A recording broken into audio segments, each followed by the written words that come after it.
I'm trying to think of like, I think that the kidney stone is probably the worst pain I have ever felt in my fucking life. I'm trying to think of something else I endured that was, oh, I don't think I've ever told you guys. Did I ever tell you when I was younger, I suffered 3rd-degree burns? You what? Okay, let me explain. This is I'm glad that we're talking about this. This pertains to a lot of our health. There we go. Okay, so now this was a fucking insane. Okay, so story time. Here's another story. I was thinking about it. I'm like, no, kidney stones is definitely not the worst pain I ever felt in my life. So when I was younger, this was around when I was about 5, 6 years old. I still remember this day I remember this like it was fucking yesterday. When I was younger, I really loved eating ramen noodles. I love ramen. I still eat ramen noodles and everything like that. And when I was younger, I would always attempt to boil water and do it on my own. Obviously, you should never, and I mean you should never, let a child near a pot of boiling, blistering water. Please, for the love of shit, if there are any open utilities that have boiling water in it, keep it the fuck away from a children's grasp. They do not need to be tampering with it. They don't need to be playing with it. So, when I was younger, I was making an attempt to boil my own water. And successfully I did that successfully, actually. I made my very own boiling water pot. And my mother was, of course, very upset with me. She was like, "What are you doing, baby Gibby? You can't be doing that on your own." And of course, much like a great mother, she was like, "Okay, I'm turning it off. I'll make the ramen for you." And she did that. But I was impatient. I thought I was like, it's already boiling. I had no concept of like ramen needs to be it needs to take time to cook. So I, of course, being the silly little Gibby that I was, reached over the pot to see if it was finished, and accidentally it slipped and it hit my chest. It slipped, and till this day, I have a scar over my chest. I have a really, like, it's a scar that's on my chest that sits there. It's very visible. So the water landed on my chest, and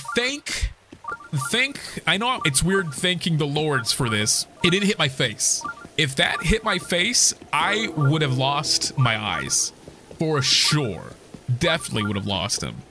But I guess, you know, to some degree, oh shit, it hit my chest. And of course, when you're 6 years old and a big and something that massive happens to you, the pain was so intense, I knocked the fuck out. The pain was so bad. The last thing I remember was my flesh falling down off of my body. I remember the pain. I remember my sister and my mother screaming, and then I knocked out.